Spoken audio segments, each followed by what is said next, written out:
Good evening, everybody. Welcome to Ad America. My name is Jasmine. I'm one of the e-guides here at Ad America, and I would be more than happy to answer all your questions regarding Ad America. For those of you who have never been to Ad America before, Ad America is the American Culture Center here in Jakarta. We hold diverse events, sharing information about the United States through our events. And now I would like to show you a few of our upcoming events. We're going to have a film screening. One of our movie clubs, Lima. This is going to be on Saturday, 11th of August from 10:30 a.m. to 1 p.m. So for those of you who are interested in this movie, you can come by and watch it. And all of Ad America's events are for free and no registration is needed, so you can come by and bring all your friends and family. And also next up, we're going to have a workshop, The Good Actor. This is also going to be on the same day, on the 11th. This is going to be at 1:30 p.m. to 3 p.m. And also, Ad America has a facility called Education USA. For those of you who are interested in pursuing a higher education in the United States, you can always come by to Ad America. Nggak usah pakai appointment, langsung datang aja. We always have 2 advisors standing by yang akan membantu kalian dengan pertanyaan-pertanyaan related to studying in the US. Mereka ada setiap hari dari jam 1 sampai jam 9 malam, except for Saturdays, they're here a bit earlier from 10 a.m. to 9 p.m. And these are the highlights from the past events that has happened at Ad America. I would like to invite you guys to become our members so you don't miss out on our updates. It's really easy. Go to our website at www.adamerica.or.id. Klik register, masukin nama sama email kalian, dan kalian bakalan dapat newsletter dari kita seminggu sekali tentang upcoming events kita. Kita nggak bakal nge-spam, we promise. And also, Ad America has lots of social media platforms. Jangan lupa untuk follow kita di social media biar nggak ketinggalan sama update seru kita. Dan bagi kalian yang masih suka nge-tweet, jangan lupa mention kita di @america pakai hashtagnya @america. Dan tweets kalian bakalan ada di live tweet wall kita di sebelah kiri saya. Dan yang mau bikin Insta Stories, boleh juga mention kita sama kayak Twitter kita di @america. All right, so without further ado, I would like to invite our moderator for tonight. Please give a warm welcome for Dr. Zainal Abidin Bagir, Center of Religious and Cross-Cultural Studies from UGM.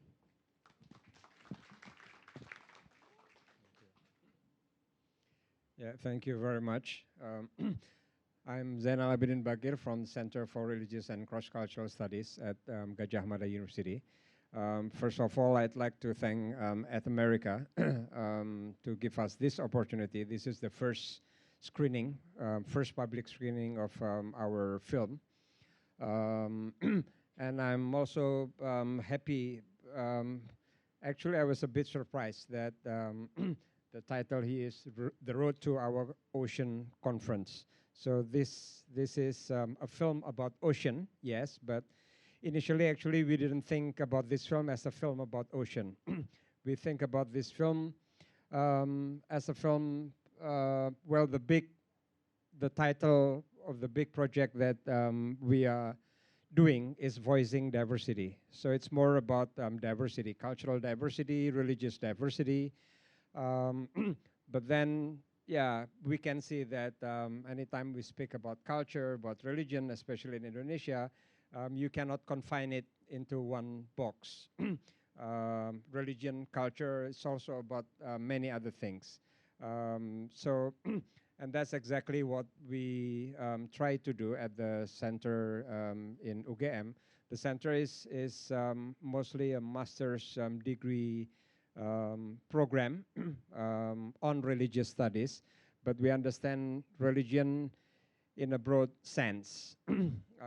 So probably now, I mean, if you focus your attentions to the mass media news about religion, mostly it's probably about terrorism, intolerance, radicalism, politics, and others.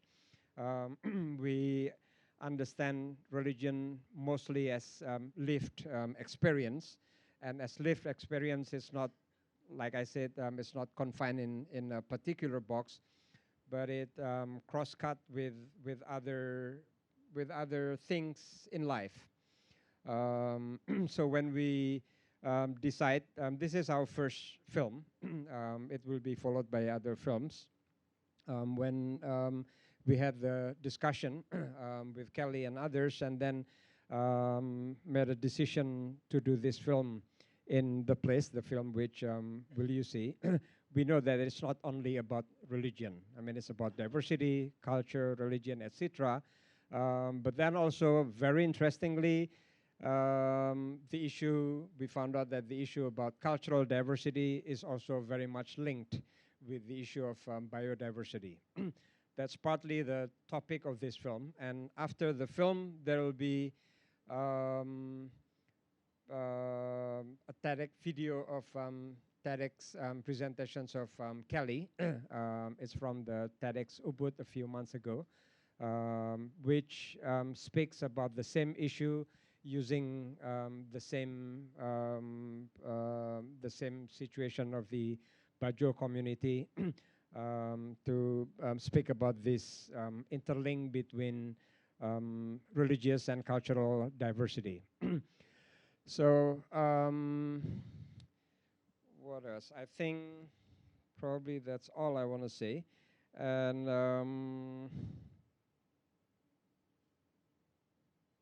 yeah, I mentioned earlier that we hope we will make other films around this topic, the topic of voicing diversity, cultural diversity, religious diversity. And so this is our first try, and I hope it's not disappointing. So we would very much like to hear your comments afterwards. And I think that's all, my introduction. Without further ado, we will see the film, and then after that, continued with the video of the TEDx presentations. Okay, thank you very much.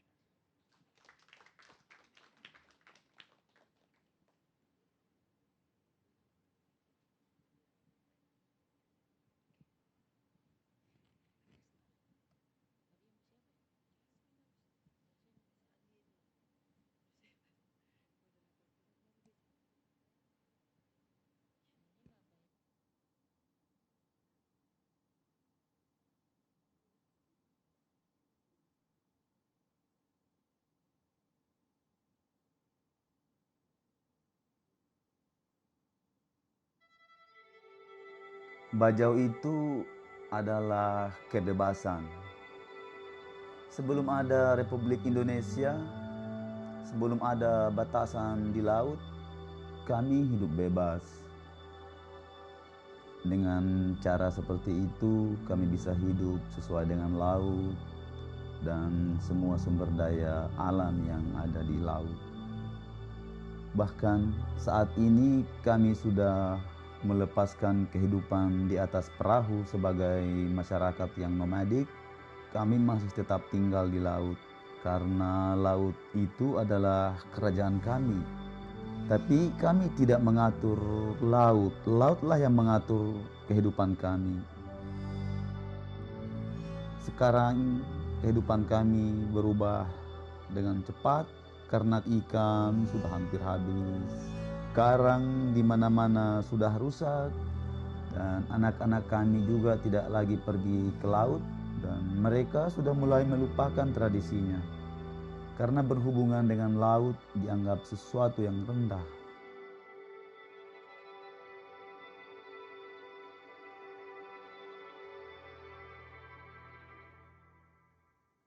Perubahan itu terjadi di depan mata saya.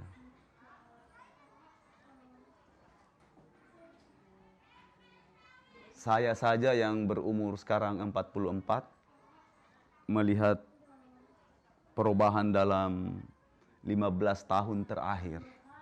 Hanya 15 tahun. Sangat jauh berbeda.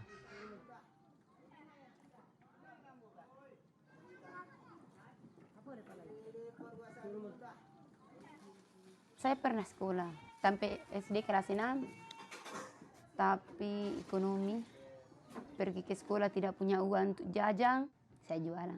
Saya sembunyi jualannya. Saya kasih anak ibu pergi ke laut, dari laut bawa ikan, memasak apa. Saya putuskan tidak mau sekolah lagi. Tapi saya lebih dekat dengan nenek kakek.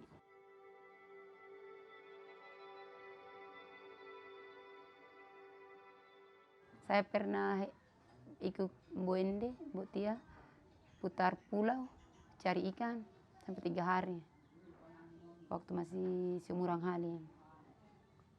Kita dayung ke sana, putar, kembali.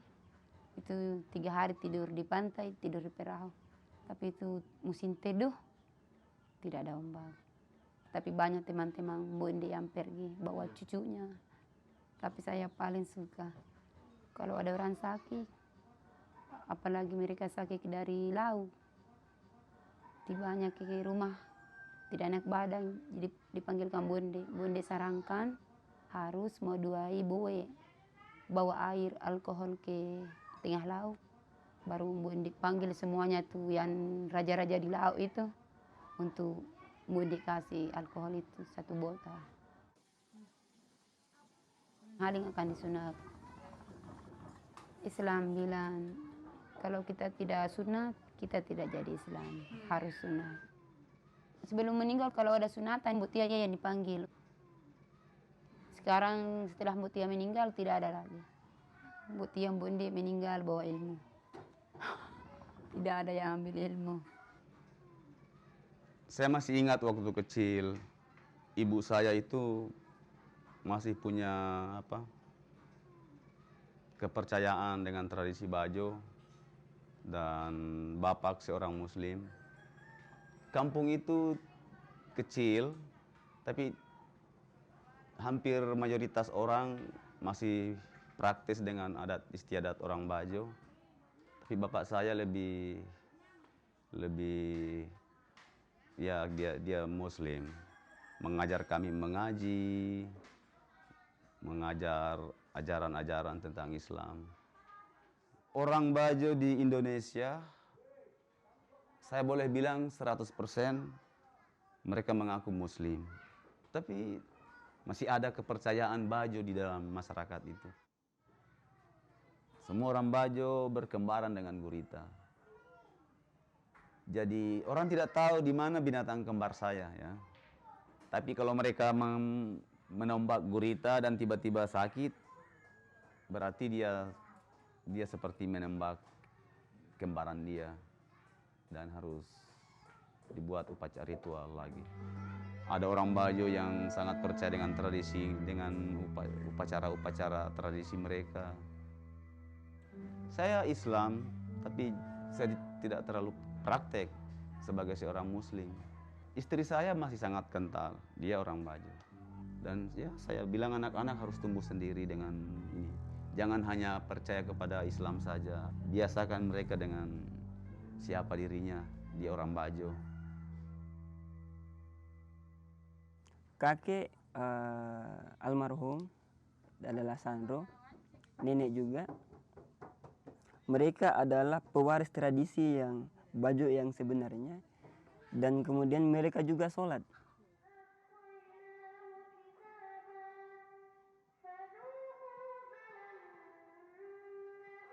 Yang terjadi di tradisi suku Bajo, bahwa mereka melihat arwah-arwah itu juga sebagai tandingan-tandingan Allah.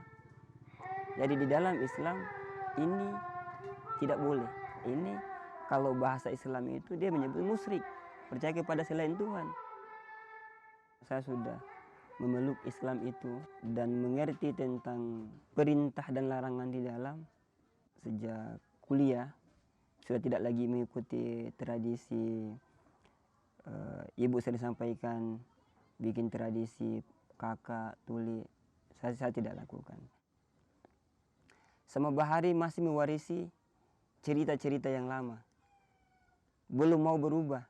Mungkin bahasa anak muda yang orang Makassar mungkin belum move on dari, mereka tidak ada perubahan-perubahan yang bisa dianggap, mungkin mereka anggap modern. Aran sekalina Nabi Ile.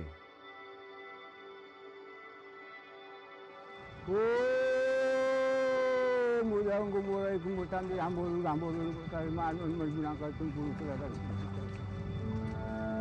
Iyo ambo iyo ni, boleh menginginta kang lambu na ada tingkat untuk binatang, ada tingkat untuk manusia. Setelah mengintai ke sapa, basar. Nah, setelah itu solon ni dia ngoyak ni tai na kang. Nah, solon ni hingga makalapot dutai. Jadi masalah hingga makalapot dutai bu yang buraiku, bu janggo, bu sandiri, bu ludah, bu lulumu. Kota udara sandiri itu ni panuluh sehe.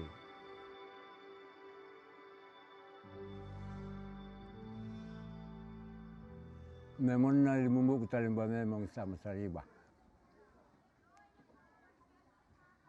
Pokok na alat ni kapuran, alat ni kahiratan, alat persembahan terlalu dambui, pokok na sa apalagi atua dirita.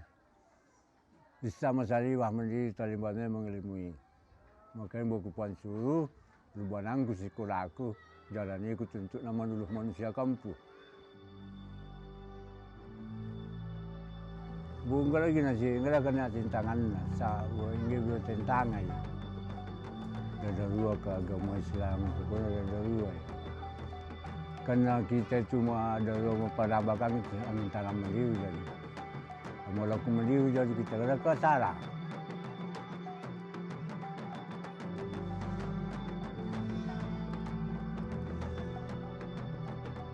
Aku mau duit, harusnya aku. Dulu pada harus menerima pesenatan. Jadi buat silau ku jadi memang serai saya mau mesilang kita macam antara kita itu manusia itu. Ketara di sini. Enggak kuliah yang tanah.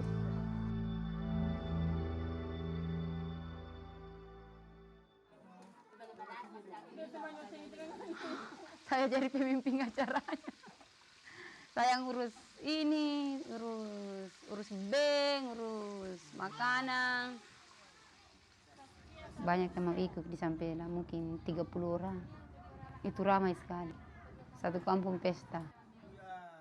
Kita harus beli makanan banyak sekali. Sedikit pusing. Banyak orang bertanya ini. Tapi orang Sampela membantu juga.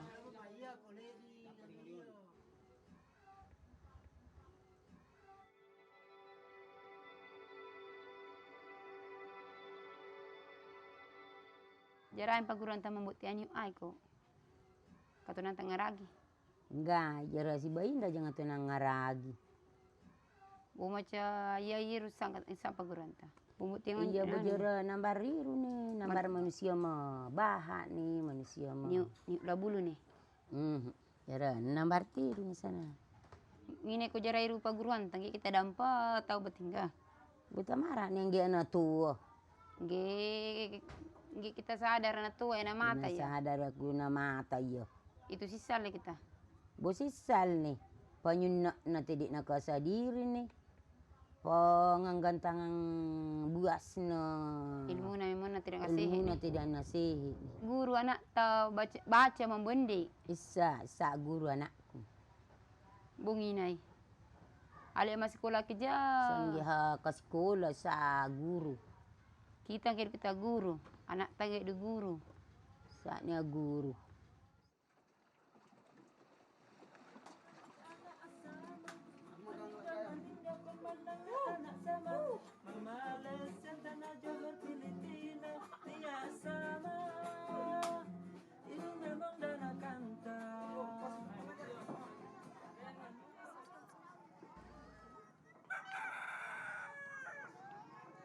Saya mulai ke sini itu sejak dari tahun 1975 karena petugas agama di sini tidak ada. Saya orang Binongko tapi saya kasihan ini.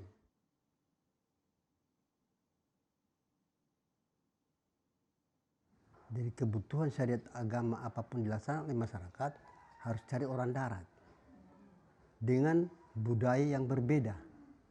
Nah, ini yang menjadi masalah bagi sama Bahari. Tradisinya di sini bukan main. Ini baku tikam, mabok-mabokan, tikam, dia tidak masalah. Situ saya masuk. Karena ya tradisi orang tua dulu masih ada. Kalau sudah duduk 2-3 orang kecuali minum. Itu yang saya basmi pelan-pelan. Saya cipta anak-anak di masjid, ya. Kasih mengaji apa segala, pengertian agama. Saya kasih sekolah agama. Saya kasih masuk di sanawiyah. Jadi sekarang ini sudah ada SMP-nya, sudah ada SMA-nya, ada madrasahnya, ada SD-nya. Alhamdulillah sekarang sudah sarjana agama semua. Begitulah jalan sejarah daripada sampai hari ini. Sampai saya juga turun tinggal, rumah saya tinggalkan. Karena kalau kita hanya satu jam di sini, bagaimana mau terjamin desa begini besar? Dengan kakak yang 400 orang lebih. Dengan adanya saya bimbing anak-anak ini, remaja ini, hanya orang tua mengikuti anak remaja. Remaja saya punya anak buah semua di masjid. Tapi sekarang biar bajo dia sudah ikut di darat. Masalah hitam apa segala itu sudah ikut di darat.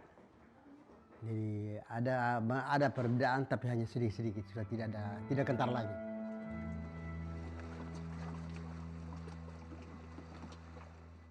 Di darat sekolahnya sudah bagus dan di situ tentang agama. Jadi saya memilih untuk di darat.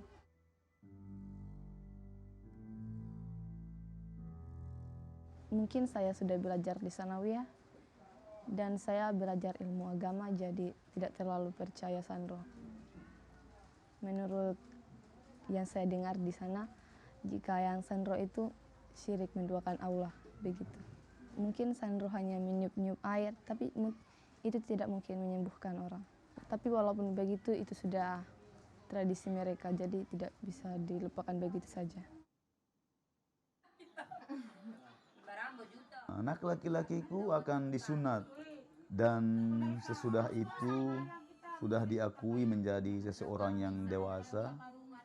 Tapi aku belum tahu apa itu bajau dewasa kalau tidak berhubungan lagi dengan laut.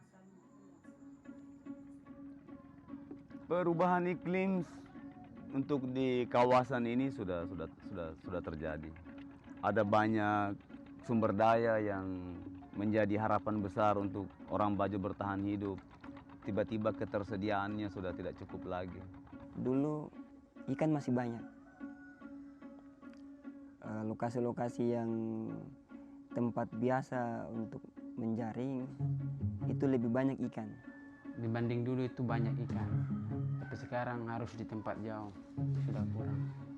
Dulu pendapatan kita 200 di tahun yang lalu, sekarang sudah kurang. Oh kurang deh itu karena ada kerja kita sama Mia lagi. Maka bagaina, maka mau buku Mia iya.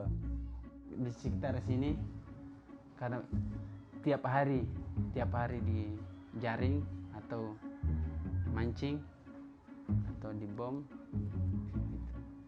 pakai bius. Yang paling mempengaruhi adalah aktivitas manusia yang ada sebagian yang sedikit tidak bagus, merusak. Lalu pertambahan kita tambah daya.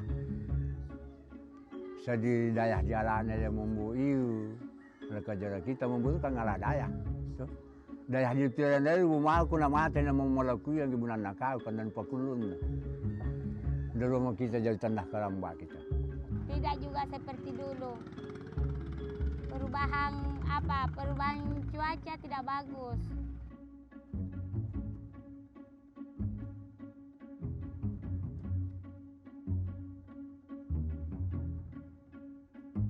Mata pencarian di sini tidak bagus lagi. Jadi anak-anak harus sekolah. Tidak seperti bapaknya, seperti nelayan.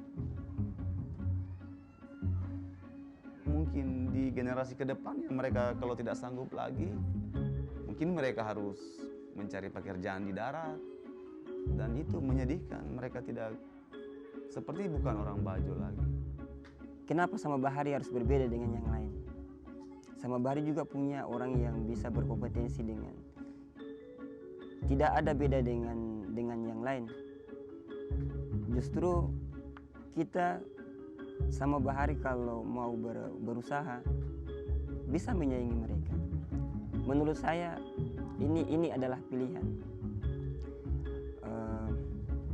keinginan masyarakat untuk lebih mendapatkan hasil lebih banyak, tinggal mereka adaptasi. Sunatan yang paling besar. Jadi saya juga agak bingung karena kami di sana juga begitu, tapi tidak begitu lama. Tapi mereka di sini ya lama. Acaranya itu bukan main.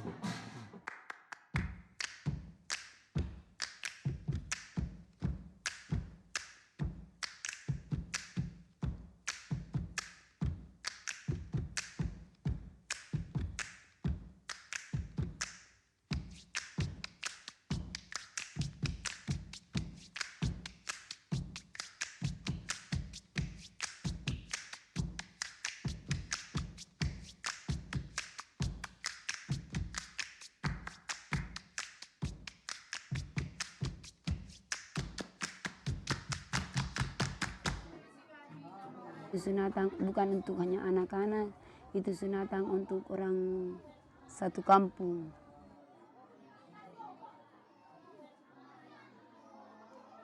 Dan orang kampung semuanya senang.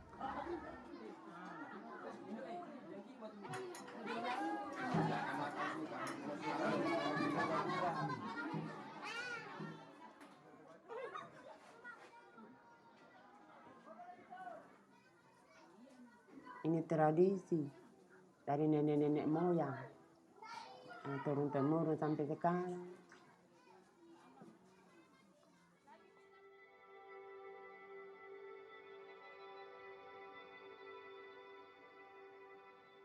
Bukan juga menduakan Tuhan, bukan.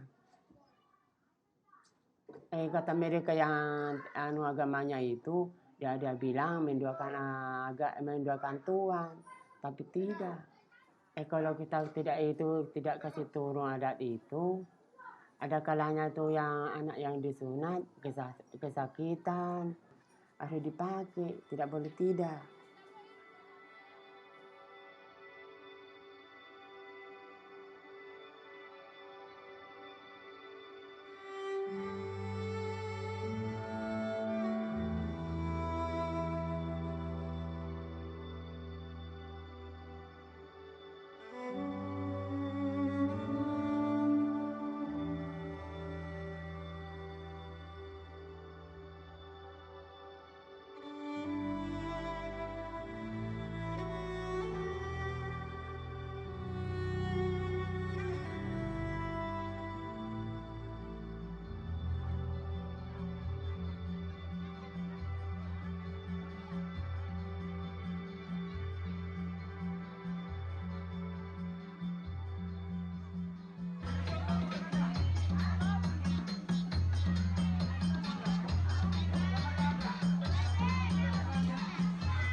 Buat kita bertanya karena nalaikan enggak kita. Kita masih sama, mau nggak bagai, mau nggak buang tui, mau nggak buang Cina, kita sama-sama. Tapi sama kita mau yang sebuntang, kita arahnya sama.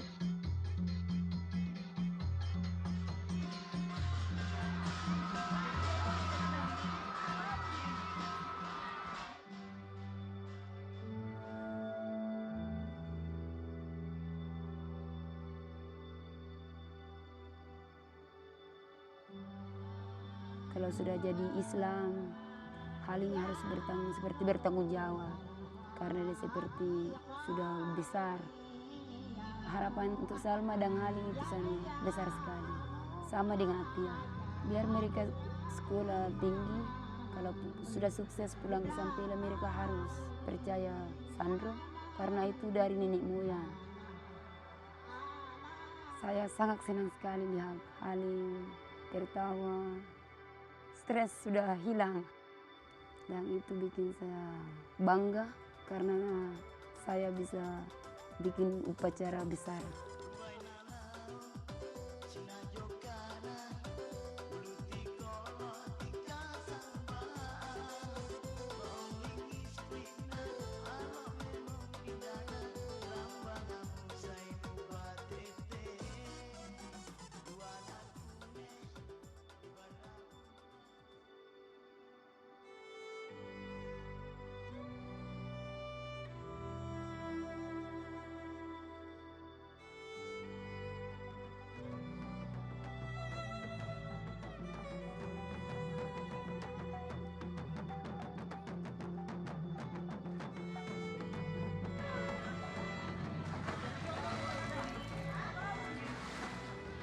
anakku akan jadi orang dewasa yang modern.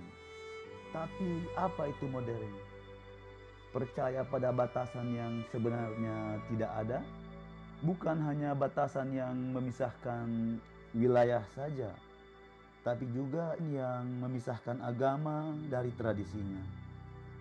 Batasan yang memisahkan leluhur dari keturunannya. Batasan yang memisahkan masyarakat dari alamnya. Kalau batasan yang gaib itu adalah roh dari kepercayaan modern, aku berharap anak-anakku memilih kepercayaan Bajau.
In the community of Sampella in Wakatobi National Park in southeast Sulawesi, every child is born a twin.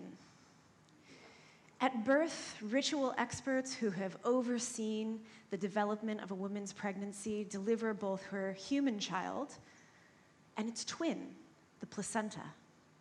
Its fibrous form believed to be the child's octopus sibling. After birth, the placenta is returned to its home in the sea, establishing a lifelong relationship between humans and the spirits that inhabit the ocean in the form of marine life. This is the unseen world of the Bajau of Sampella, who call themselves the Sama. Their stories are an example of how biodiversity and cultural diversity are inexorably linked, and how we cannot protect one without defending the other.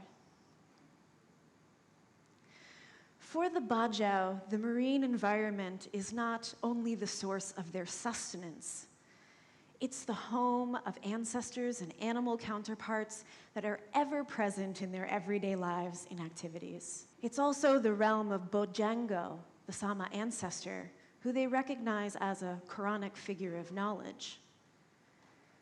The wind, the rains, the phases of the moon, the patterns of the waves are a map that the Sama follow back year after year to Bojango's fields below the sea. Fields that have been utilized by their forebearers for centuries with the permission of their ancestors. The Sama are a part of a larger group of seafarers who inhabit the oceans around Indonesia, Malaysia, the Philippines, East Timor, and Papua New Guinea.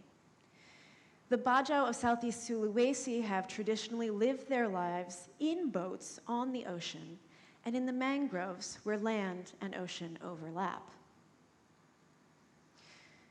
The Bajau traditional territory corresponds to the Coral Triangle, a 6 million square kilometer area that contains some of the Earth's most diverse ocean life.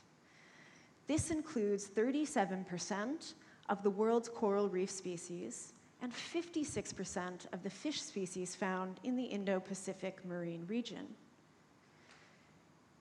Bajau communities are frontline communities, witnesses to the impacts that climate change and overfishing have on one of the world's most important and most threatened marine regions. But as the Bajau bear witness, they are also among the most vulnerable to the effects that environmental change have on social, cultural, and economic life around the archipelago.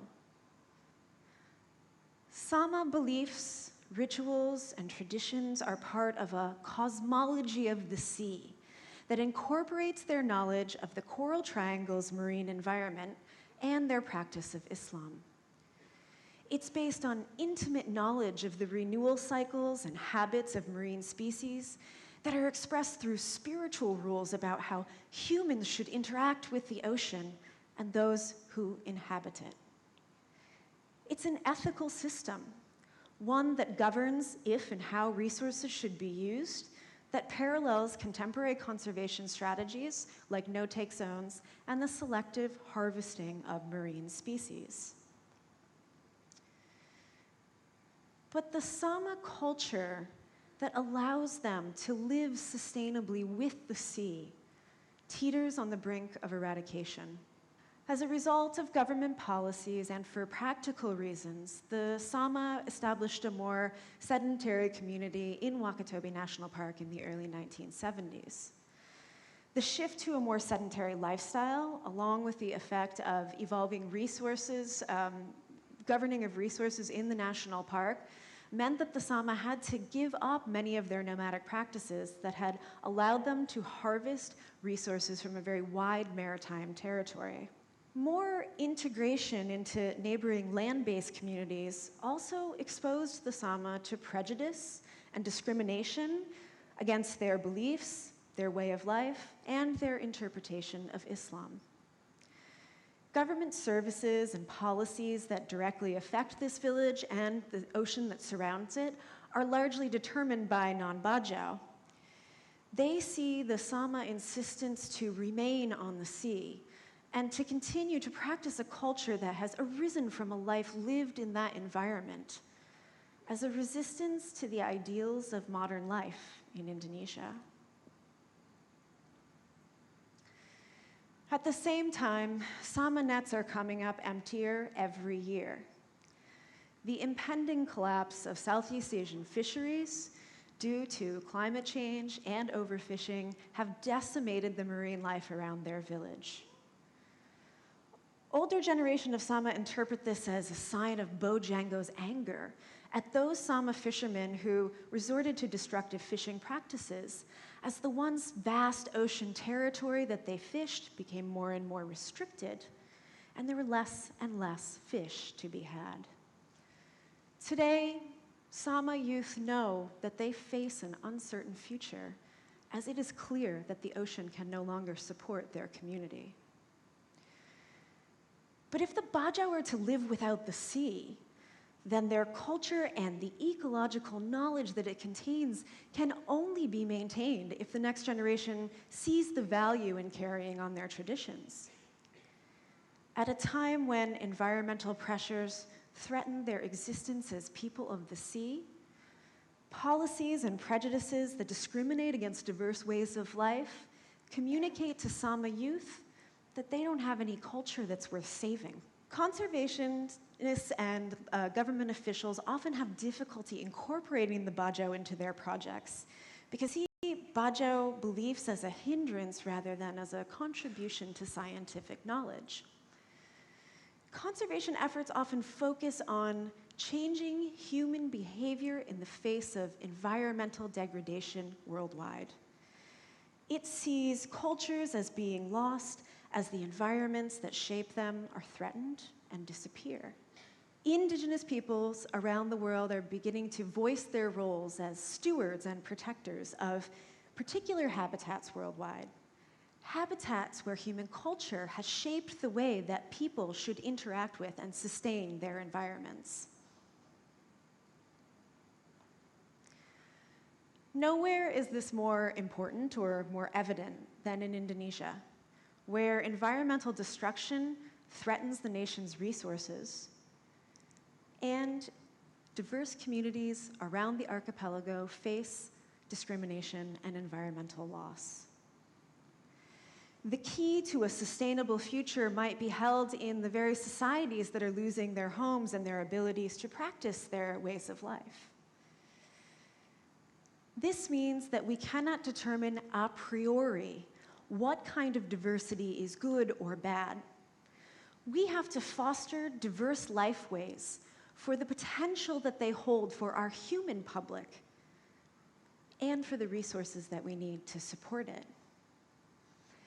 It's time that we see the wisdom of these unseen worlds as a contribution to addressing environmental degradation around the world. As an anthropologist who works for a graduate program that brings together people of diverse regions, religions, and backgrounds in the pursuit of a just and multicultural Indonesia, I believe that the greatest potential that we have to solve our global problems lies not just in recognizing difference or even in tolerating difference, but in valuing diversity as an ever-evolving repository of human innovation, imagination, and knowledge. Digital storyteller Matt Colacello and I are making media that aims to elevate the perspectives of people like the Sama, who struggle to have their voices heard and their culture seen as something that's valuable. We're making a film about the Bajau and Wakatobi, not just to talk about the link between biodiversity and cultural diversity, but also to share Sama stories with other young people around Indonesia in the hopes that it will inspire them to see diversity in all of its forms as something that's worth protecting. For me, defending diversity is an ethical orientation. I believe that all of our lives are twinned to the unseen world below the sea. As our friend Bajau activist Iskandar says, it is the ocean that determines our lives, not our lives that determine the ocean. Iskandar says, if to give up Bajau life means to live by boundaries that aren't really there, not just the boundaries between regions, but boundaries that separate people from their environment, boundaries that separate tradition from religion, then I choose to be Bajau. Even though we have given up our nomadic life on boats, we remain on the sea. Our culture was built from the sea. If you skinned a Bajau, the very core of him would be the sea.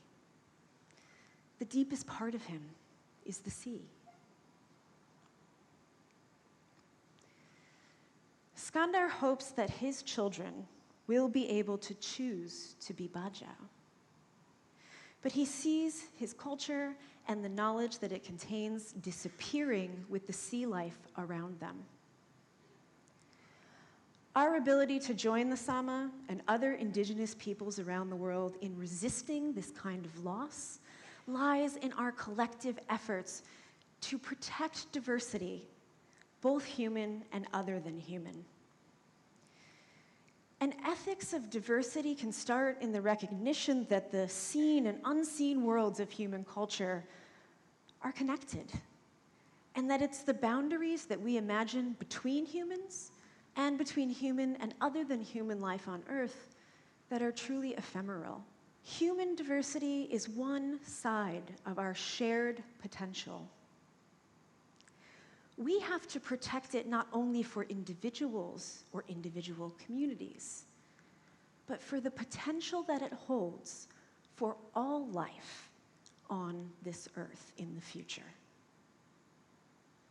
Thank you.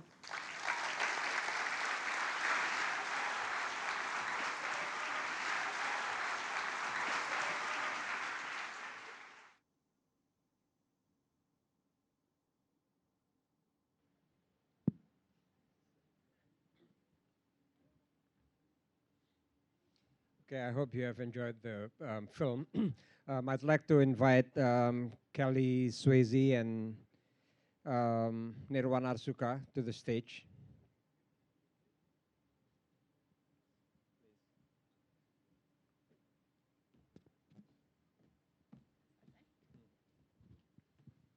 Good evening, everyone. Okay, probably a quick additional introduction, which I didn't mention earlier, or probably it was not clear. So, this film was produced supported by both the Center for Religious and Cross-Cultural Studies at Gajah Mada University and the Center for Southeast Asian Studies at the University of Hawaii. So Dr.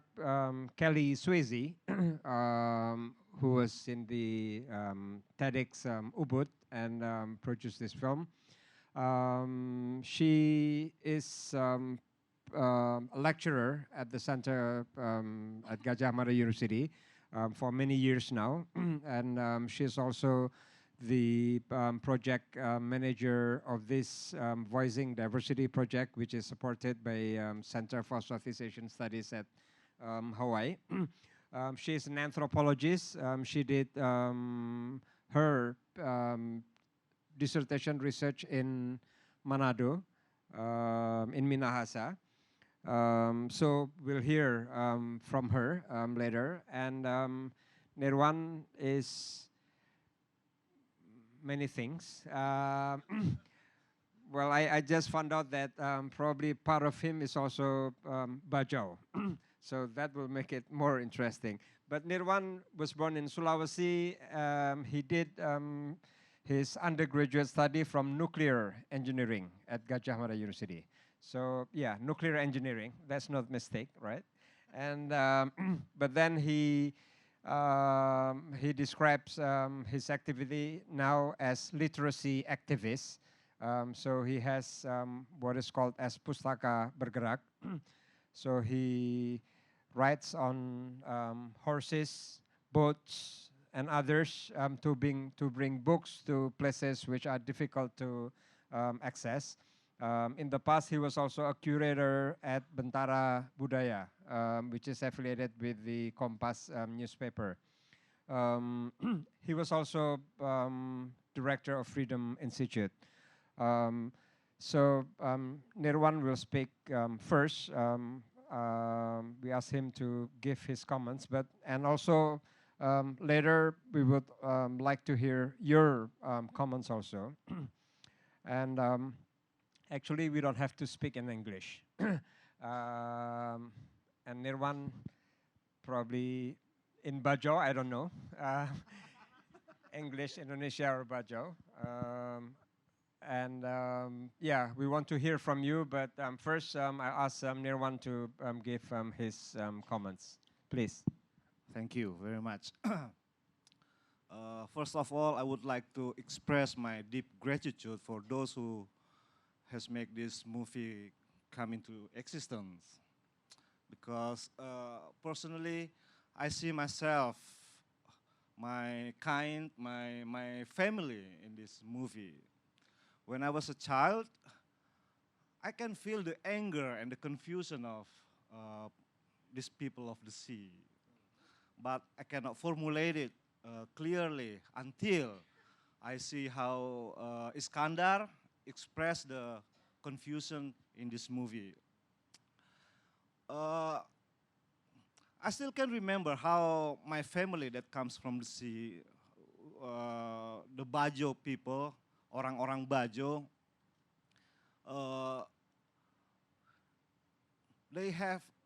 they build like a inferiority complex. They know that their neighbor who lives in the cities, they have better lives, they have access to the TVs, to the cars and other glittering things, while their children, they cannot go to school, or the school that the children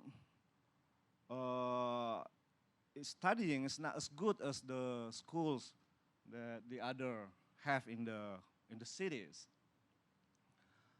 But what I learned clearly from this movie is that actually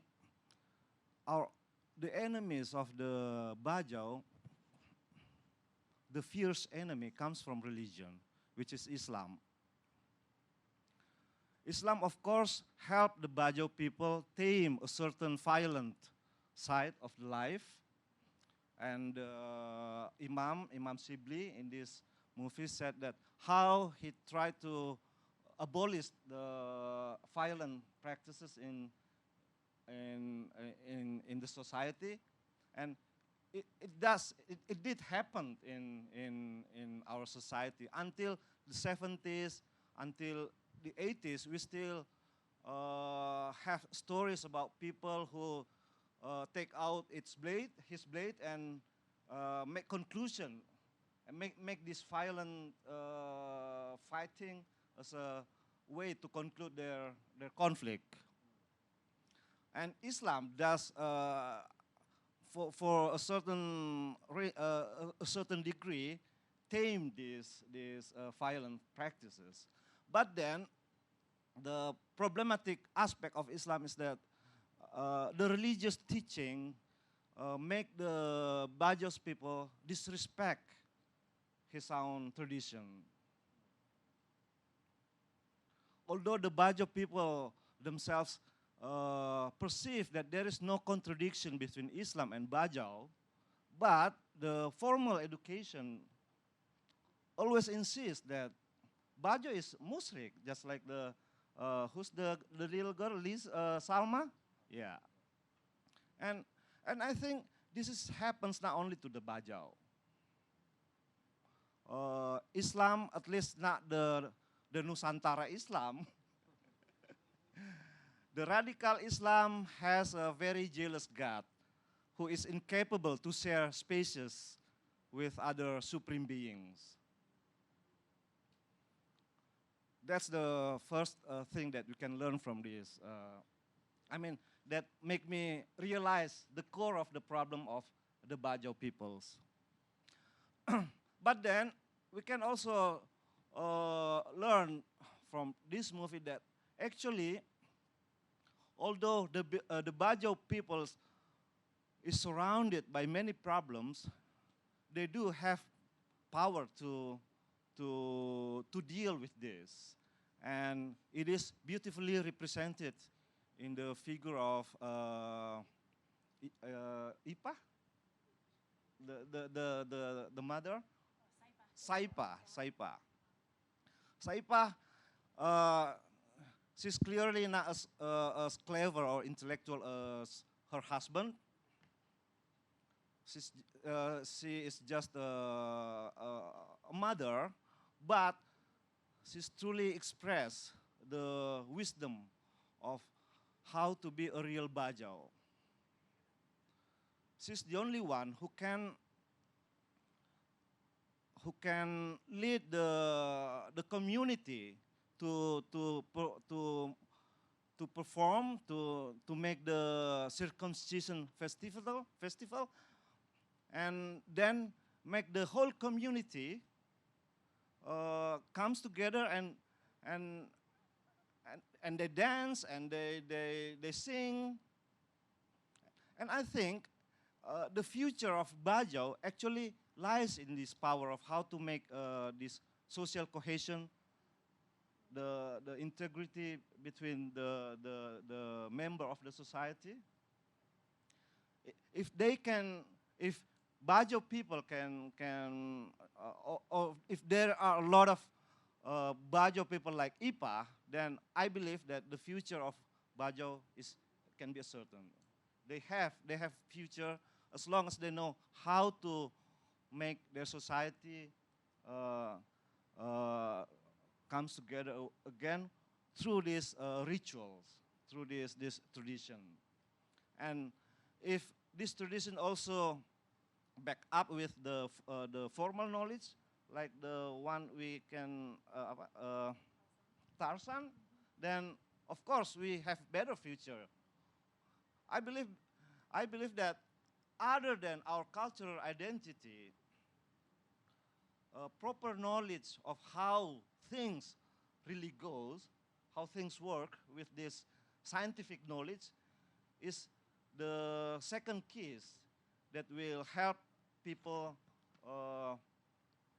build their own future. That's it. Thank you very much. Yeah, thank you very much. Very interesting. I was thinking whether the challenge to the Bajau tradition comes from Islam, whether it's Bajau versus Islam, or sea versus land. As you said, Sea versus desert. desert. Okay. No, I mean land. Land there. I mean the land people. But yeah, I mean we can discuss that. But it's also interesting your last point about the future of the Bajau community may lie within people like Saipa, and also did you mention Tarsan? Yeah, scientific knowledge of Okay, that's another point we can discuss. It's not only between religion and tradition, but also science and tradition. Please, Kelly. Thanks everyone for coming tonight. It's really exciting to finally share this film with a large audience. I just want to recognize a few people who aren't here tonight that couldn't be here. Of course, Andar and Saipa and their whole family and the community from Sama Bahari or Sampala. This was really a collaborative process. We made this film with them, with their input about what was going on in their lives today. There are several pieces of media and films that have been made about the Bajau, but they tend to focus on the Bajau as people who dive and about their diving abilities. And that's only one part of Bajau life. We really wanted the Bajau to be able to talk about, in this community, the tensions that they were facing, the problems that they were facing, and to show some of the different perspectives about how people are thinking, even generational differences between people like Bojuta and younger people like Salma and Tarsan. I just wanted to talk also about the title.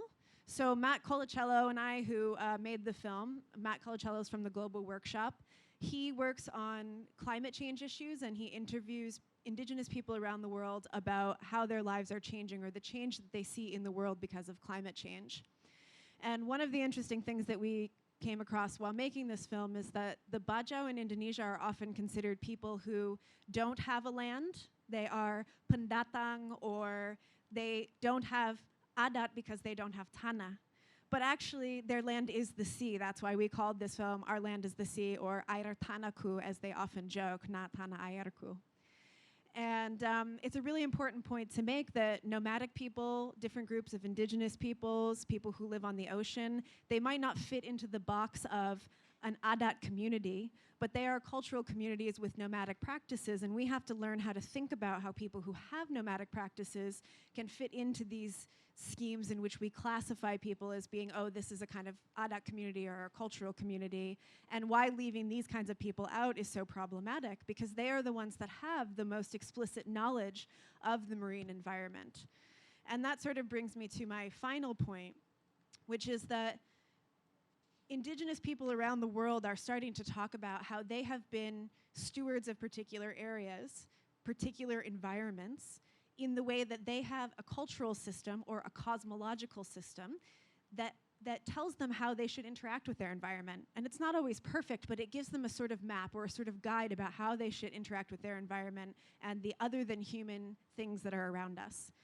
And scholars today talk about something called the Anthropocene, which is the current geologic period of time in which human activity has affected the world in a way that is irrevocable. We cannot go back anymore. And one of the things that we try and think about in terms of the Anthropocene is how can we change our perspective to take humans out of the center of the picture and think about how humans and other than human life are in a relationship that we have to work on and improve in order that we can all survive on this planet. And indigenous peoples have had this knowledge. They have their own way of approaching this that rarely gets considered or valued as something that's useful when we're talking about conservation efforts. And this is where this comes back to the idea of religion and discrimination and diversity.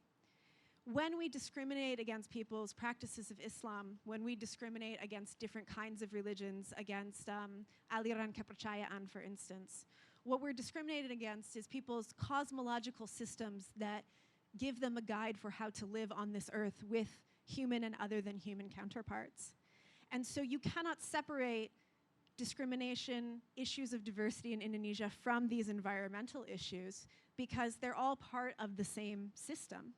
And so we have to protect human diversity in order to protect biodiversity and the environment. These things have to go together, and we have to get, I think, young people like Tarzan and Salma to also believe that their community has value and knowledge that is worthwhile and that other people can learn from them just like they can learn from other people. And that's really what we hope to communicate with this short film and some of these stories from the people of Sama Bahari village. So thank you. Okay, well, thank you very much. Very interesting and reflection. And again, many things we can discuss. So Nirwan speak about learning science, but you also spoke about how we learn from them to deal with the Anthropocene situation. So we still have almost an hour. Well, 45 or 50 minutes, so there's still plenty of time. And I'd like to hear from you now. What is your response to this film? And also if you have question to Kelly. Kelly was there doing the filming in the area for some time. And Nirwan was born in the area. So yeah, you can ask questions, but also your comments. And again, bahasa Indonesia atau bahasa Inggris, silahkan, please. Ya. 1, 2, 3, 4. Oke, 4 orang ya.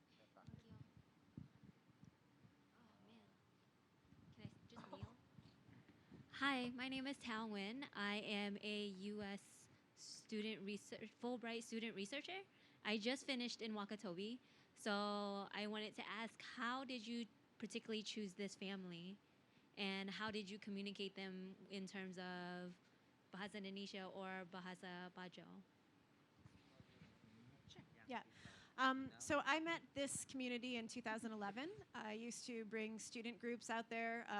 This community was associated with Operation Walisea on Hoga. And so they had visitors, and they often have visitors, international visitors come out. And so I had gone out there with a group of students and happened to sort of get to know this family and our Nsaipa and their family. And so that's how it started. Back in 2011, we really had already thought at that point, wow, we'd like to do a project with them because they had a great desire to express themselves and were having trouble getting people to listen to what was going on with them. In terms of communication, we used Indonesian mostly, for the most part. Almost everyone in the village speaks Indonesian. Bang Sama, I don't speak it well enough. I can understand some, but not enough to communicate. So all of the pieces that we translated of the Bang Sama, I worked with Andar to translate the Bang Sama to Indonesian, and then I translated the Indonesian to English. So, yeah.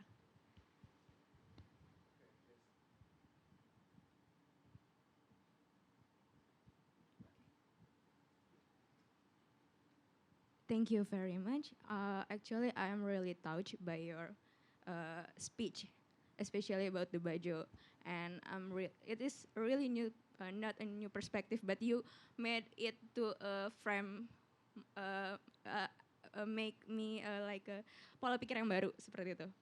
Tentang bahwa human diversity adalah salah satu cara untuk konservasi lingkungan, di mana mereka memiliki pola pikir untuk berinteraksi dengan alam dengan cara yang lestari seperti itu. What I want to ask is, you said something about Hawaii people before. I want to know how Hawaiian people keep their indigenous. Because I only know Hawaii people from Lilo and Stitch film, and I thought that it was good.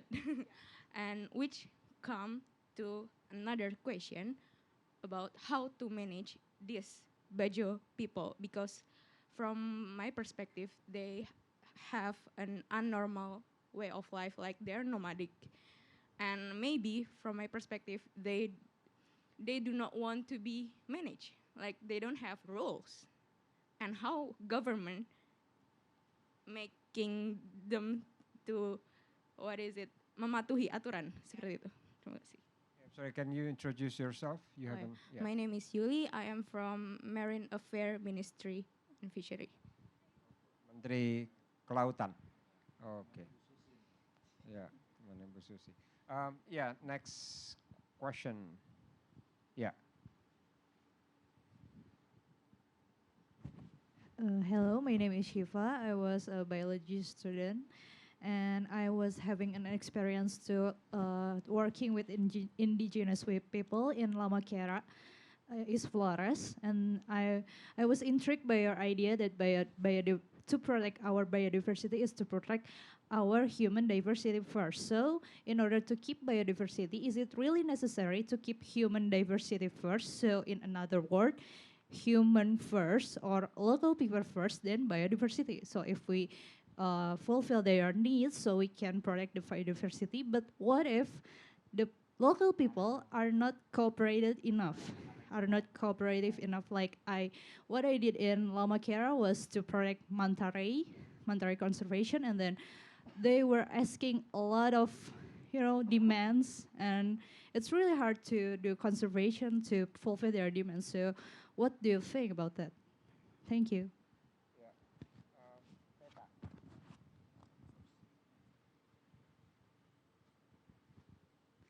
Hello, my name is Meta. I'm from Jogja. I actually was Cali student. Yeah, so this is really interesting for me, and hit me in the face that, I'm young and mostly people here young too. This is bring up to us a very, super diversity that we always think about diversity as just like religion, culture, but this one is in another level, I think. So I just want to ask you a question about our marine ministry. Ibu Susi that just do conservation with the goggle things that she wanted to give goggle to children in the coastal area with the understanding that the children, they do not really understand about the reef and what's under the sea because they're not really able to see when they dive. My question is that a really good presumption to start to, helping the biodiversity development? Thank you. Okay, I'll take more questions later. But please, yeah, Kelly, you want to start, and then Mas Nirwan. Sure. So the question about, I think Hawaii was the first one. What is the culture? How is it like in Hawaii? I think the Hawaiian people have faced very similar problems. Their culture was also discriminated against. They also faced cultural eradication. And in the 1980s, there was a great cultural renaissance movement in Hawaii. And there was a concerted effort to bring pride back to Hawaiian culture. So for instance, now you can send your child to a Hawaiian language school, immersion school, so that they can learn their native tongue. And you can write your dissertation or thesis in Hawaiian or English at any university in Hawaii. And for the Hawaiians, the environment was always part of their religious practice and always part of their culture. And so part of their reclaiming their culture and taking agency and control again was about having control over the environment and being involved in scientific and government programs that have to do with any of the environment in the Hawaiian Islands. And they've been actually extremely successful in doing this. One of the examples is there's a telescope that's being built on Mauna Kea, which is a sacred mountain in the Big Island of Hawaii. And some of the Hawaiians believe that that is not sesuai with what the ancestors of the luhur want. And so there has been a lot of negotiation over how is that telescope going to be built and who has the right to build things on sacred lands, because in the Hawaiian view, it takes the land out of balance if you do things like that. So I actually think Hawaii is a really great example. I know in Lilo and Stitch you only see, sort of the touristy version of what Hawaii is, but there's actually a really strong tradition of Hawaiian leaders standing up and saying, our knowledge is valuable too, and it has to be a part of the governance and the policies that are created for this tiny chain of islands that are in the middle of the ocean. And so it's a good example. In terms of how do we integrate communities, or how do we get them to, I think this can answer both of the questions, how do we get them to behave in a sense? I think we have to think about the reasons why they might be doing the things that they're doing before we start to say, oh, they're not following the rules correctly. For the most part, with these communities, their lifestyles and livelihoods existed long before there was an Indonesia or even an idea of what Indonesia was. And so actually, they have been forced to adapt to the rules that came in long after them.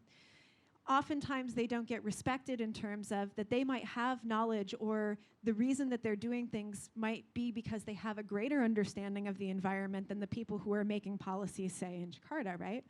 And they get sort of discriminated against in this sense that, you know, oh, orang kampung, orang dari desa, gini-gini. They don't understand. They don't understand science. And I don't think that it's the case that they don't understand at all. What has to happen is some sort of kerjasama between these parties to understand each other, and to also look at the limitations that people are facing. When the Bajau started using destructive fishing practices, part of the reason they did that is because they were forced to become sedentary. They used to be nomadic. They moved around to different places, and that was part of their way of conserving the environment. When they're forced to settle and have a settlement and they can't move and they have to go along with all the rules of the national park, they feel tersinggung, they feel angry, they feel like no one listens to what they have to say, and then their resources are running out. And so they're simply just trying to survive. So we have to go back and look at what is the root problem that makes them engage in behaviors that are destructive, and think of it in a larger sense rather than just sort of blaming one small community. And in fact, they're not the reason why the oceans have less fish. There are much larger reasons, and all of our human behavior is contributing to that, right? In terms of biodiversity and human diversity, I don't think that one is more important than the other. I think they're equally important.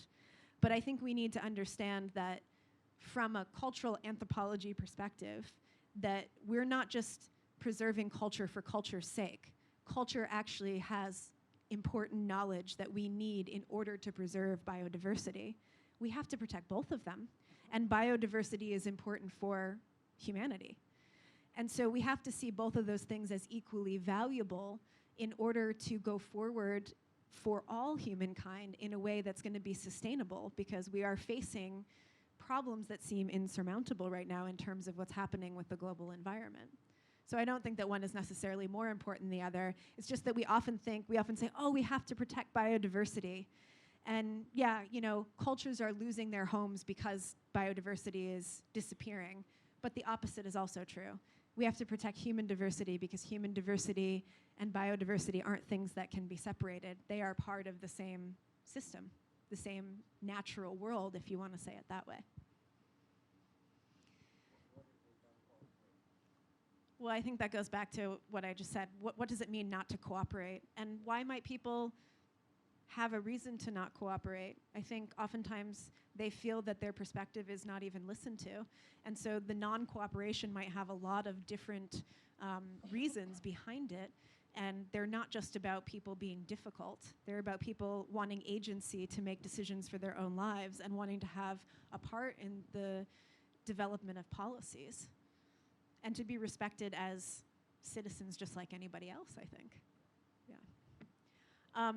Meta, I think you've been stalking my Twitter or something. You know I've been talking about Ibu Susi's policy.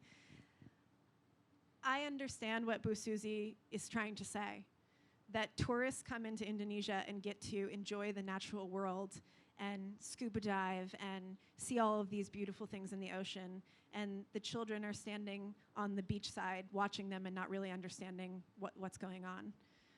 However, I think that starting from a place of saying that coastal peoples don't have knowledge of their own environment is not really the most useful way to think about conservation, because I can guarantee if you talk to some of those kids on the beach and their families, that they probably have very intimate knowledge of the environment that they live in. It's not just about not seeing the ocean. What are the reasons why the kids don't have access to the ocean these days? What are the other factors that are going on? And just giving them goggles is not going to solve the problem.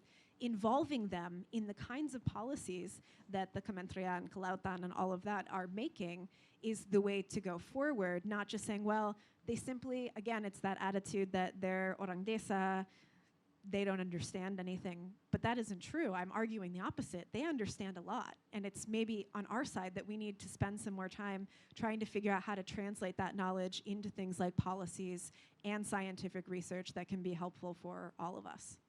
So although I understand her sentiment, I'm not really sure that reducing people to not understanding their own environment is the best way to start a program like that. Ya, ada tadi yang dari Kementerian Kelautan, jadi mungkin nanti bisa disampaikan ke Bu Susi untuk mengundang screening film ini di Kementerian Kelautan. Ya, setuju. Oke, silahkan Mas Nirwan. Tentang tadi ada tentang hubungan biodiversity dan cultural diversity, lalu ya saya kira. Oke. Terima kasih. Ini saya agak lebih lancar kalau ngomong dalam bahasa Indonesia ya. Oke. I think Bajo is an example of how traditional culture is actually very open to outer influence. For example, in this movie, there is a person who represent what is in Bugis called bisu, which is mudar. Yeah?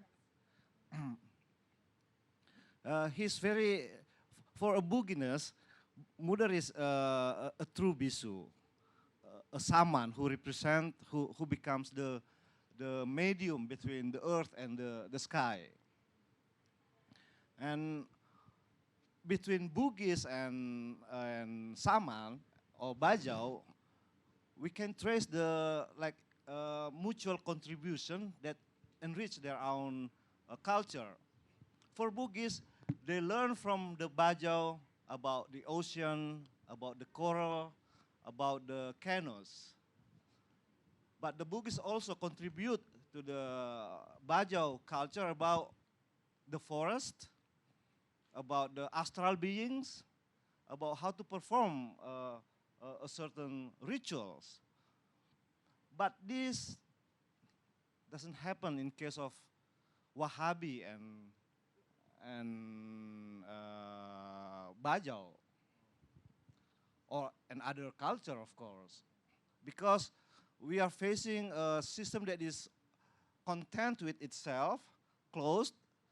Islam, Wahhabi is, it is closed system. It perceives itself already complete and perfect. It doesn't accept influence, but eagerly spread or even pushing campaign to turn other culture into more Islamic way of living. So if we see how the Ambo Juta is, he's impressive, very impressive people, because he's trying very hard to reconcile between the Bajau worldview and Islamic worldview. He's the one who said that actually there is no contradiction between Bajau's belief and Islamic teaching. He even confidently said that it is Sandro who make people Muslim. So in that way, he gave another contribution to the notion of what is to become, how people become Muslim, at least in that certain region.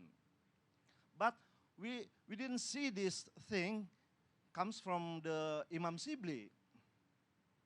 Imam Sibli comes to spend his life, dedicate his life to this community, which is very something that we have to respect. but he doesn't express the need to teach, to learn something from this culture. He comes with a certain notion that he has a complete knowledge. All that he need to do is to change the kids, and then the parents will follow. So I think this problem is very important if we talk about diversity. We cannot create diversity with closed system. We cannot expect enrichment from either religion or maybe scientific point of view, which is think that it doesn't need other contribution from other worldview. And I think the hard line, Islamic hard line, is becomes can be a real problem in this case. And about the masalah kelautan, I think that actually the local culture indeed has wisdom to cope with this oceanic problems. We can, I think we can learn a lot from the people of, let's say, Raja Ampat.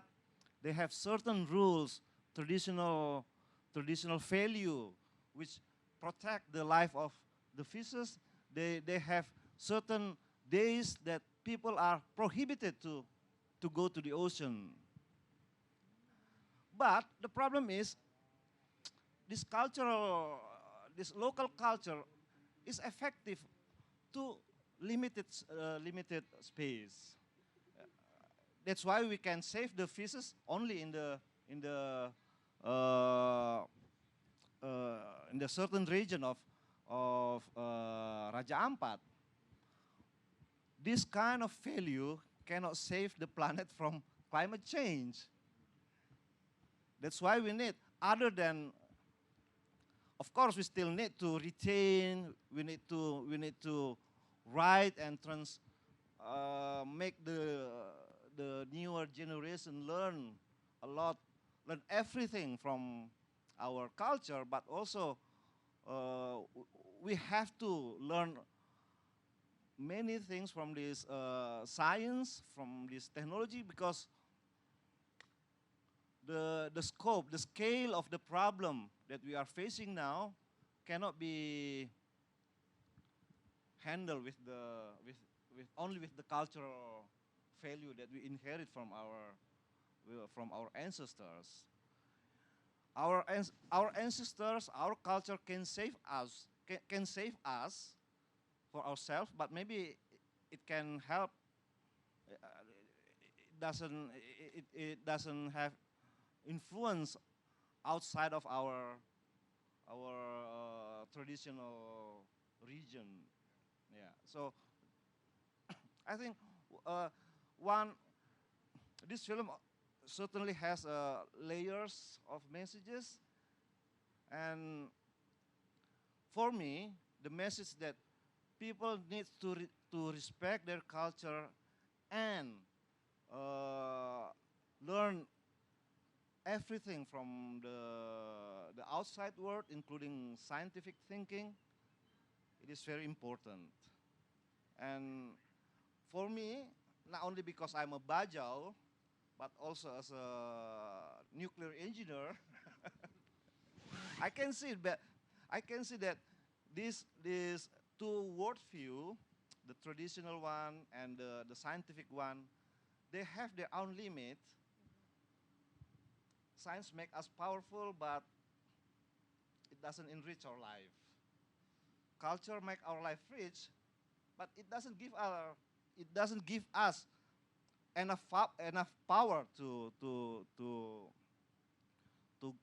contribute to the change of the changing world. If these two kind of treasure, then of course we can make a lot of contribution, not only for ourselves or our people, but also to people outside of our national boundaries, which is also one way to say to be bajau, you know? Thank you. Okay, thank you, Mas Nirwan. So yeah, after seeing the connection between biodiversity and human diversity, cultural diversity, I think Nirwan added one other component, which is the diversity of Islams, maybe, or Islamic interpretation. Some are more favorable to traditional way of life, to knowledge, to traditional knowledge. Some are not. And then also about the new types of scientific knowledge, which is also needed to deal with the larger issues of today. So there was another, ya, tadi ada Mbak yang di tengah tadi sempat tadi mau tanya. Hello, my Silakan. name is. Setelah itu terus, ya. Hi, my name is Edrida. I'm a poet writer, but I also work in parliaments in the Committee 3, a specialist for drafting the law about indigenous people. But what I want to take here is about inspirations of this movie.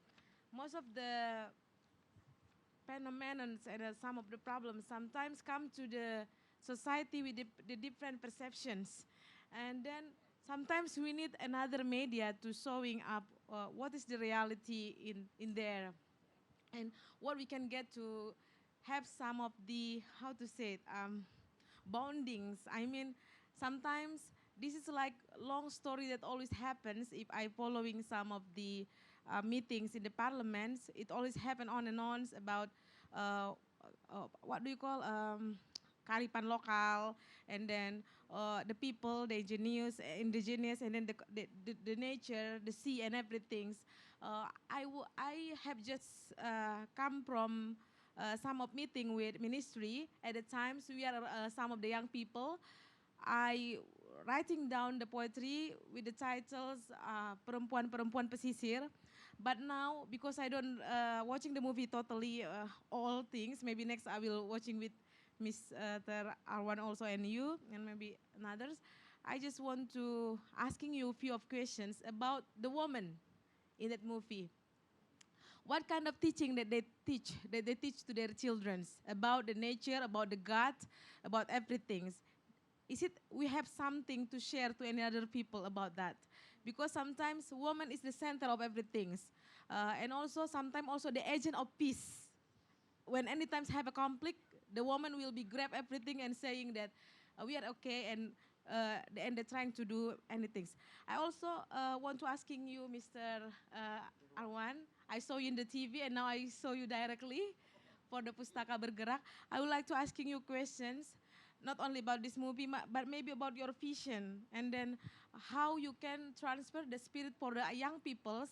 Maybe some of you say that more of them is like not feel comfortable with the position when they are was born then. How you can get some of the confidence as the person and get education and working and finally have a global perspective, how to make the literacy as a kind of the political literation as you mentioned before. How you can building? Is it from a long times ago and finally you make the initiative, or maybe because what do you call, this is the problem in our country about the literacy. Because I also ever doing my journey, I'm going to Takabonerate. I think it was my last day in the sea, in the, what is it, in the tengah-tengah laut. There's no benzene anymore, the gasoline. So I think, oh my God, I let my soul there because we want to give the book to the peoples, and we see look like everybody kids like twins because all the face is same and they love to see us, and they say, oh, we bring the books, we bring the pencil and everything, and we're asking them what their ambition in life. Some of them to be a teacher, to be a, what do you call a ball player, apa? Sepak bola, main sepak bola and everything, and some of them to be a bidan nurse, and sometimes we see it was us, but we don't know for the many things. So I just want to get the spirit of it. Who knows, I can also make the poetry, because sometimes the documentary movie needs some of, how to say, something that enriching your soul, and you can transfer to all people that this is not only Indonesians' problem in the East, but also maybe like our people say that it was in the what is it in US, in Hawaii and everything.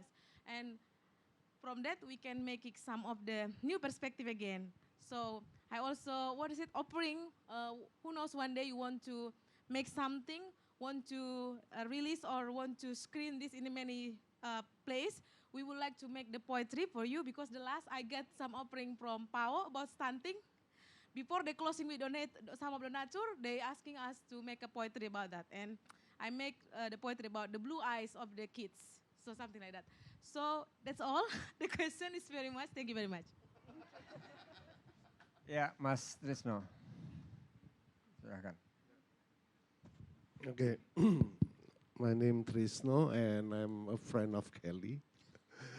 So I just come here to congratulate Kelly for this beautiful movie. But I will choose to speak in Indonesian language to celebrate the linguistic diversity also. Jadi film ini menyentuh sekali dan langsung membuat suasana menjadi melankolis. Karena kita sesungguhnya berada di perbatasan ini terus-menerus. Kalau saya membaca film ini, saya selalu mengatakan bahwa ini dunia yang akan hilang. Dan hampir bisa dipastikan apapun yang mau dilakukan, atas nama apapun juga dunia ini akan hilang. Tadi ceritanya sangat jelas. Ikan-ikan sudah makin tidak ada, karang sudah hancur. Dan kalau dilihat dari lokasi tidak jauh dari situ, kepada Kementerian Kelautan maupun mereka yang di DPR harusnya sudah tahu. Tidak jauh dari situ ada pusat global untuk menangkap ikan besar-besaran yang di bagian atas Papua itu. Dan kalau teman saya yang pernah ke sana melihat, itu mirip seperti melihat kapal induk yang luar biasa besar dan selalu terang sampai tengah malam. Mereka mengangkat ikan habis-habisan dan tidak pernah ada satu orang pun yang berani menyetop langkah itu. Jadi dengan kata lain, itulah dunia akan hilang. Apapun yang kita akan lakukan. Kita juga akan menghadapi climate change dan ini bukan persoalan dari orang Bajo sendiri, tapi dari luar. Saya teringat pada cerita yang hampir sama yang belum lama ini juga pernah diputar di televisi, laporan jurnalistik mengenai kehidupan orang Baduy dalam. Di mana mereka tadinya tidak boleh memegang handphone, tapi sekarang sudah makin lama makin orang memegang handphone. Lalu pergi sekolah dan sebagainya. Dan kita tahu bahwa pendidikan itu mengasingkan kita semua dari semua lingkungan ini. Karena pendidikan kita kan seragam. Pendidikan kita membuat kita tidak tahu lagi tentang akar kita. Seorang teman saya yang bergerak untuk hak-hak masyarakat adat di Cigugur pernah mengatakan dengan bagus sekali. Pendidikan membuat kita takut pada lumpur. Karena kaki kita tidak mau pergi lagi ke sawah. Kita maunya duduk di ruang ber-AC, kita maunya bekerja di perusahaan modern. Siapa yang akan mau pergi ke sawah kalau Anda sudah bergelar doktor misalnya. Nah ini hal-hal seperti ini yang menunjukkan bahwa film ini, saya terus terang tadi menonton film ini dan ini sangat menyentuh karena ini merupakan mungkin bagian dari melankoli tentang kehidupan kita yang akan kita tinggalkan pada suatu waktu.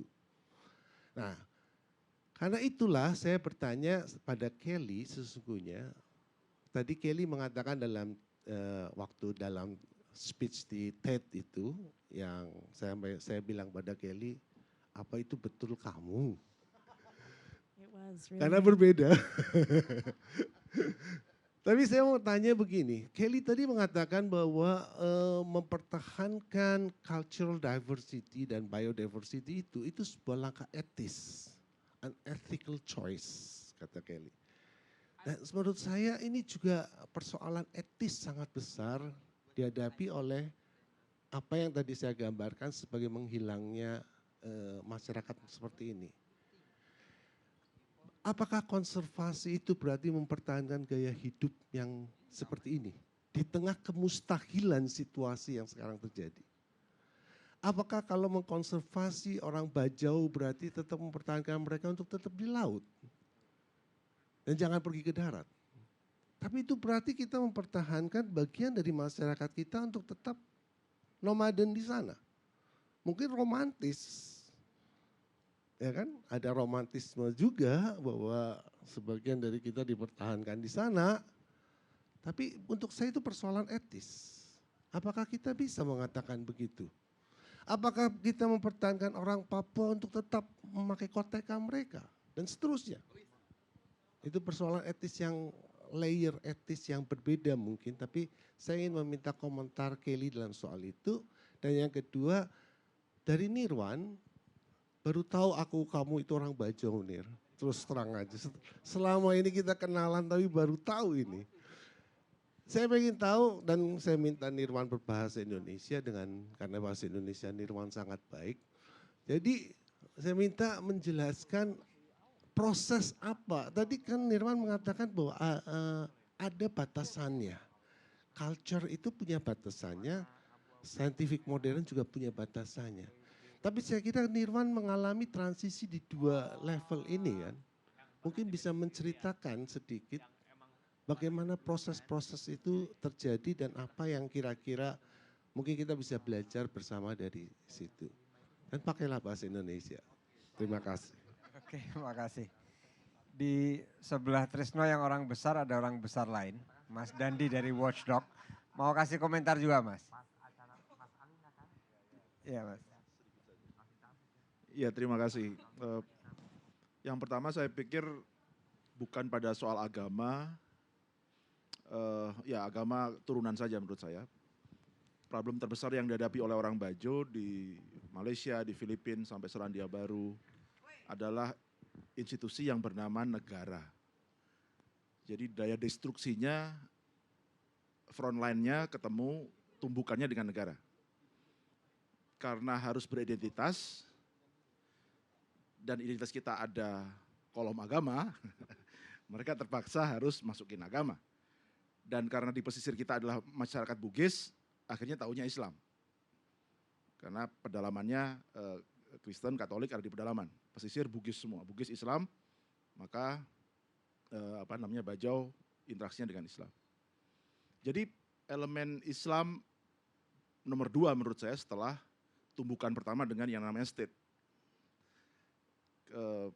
Religion point of view dan segala macam itu menyusul belakangan dan memperburuk memang karena tadi konsep mereka dengan gurita saja twins tiba-tiba dikenalkan dengan Islam yang khalifah.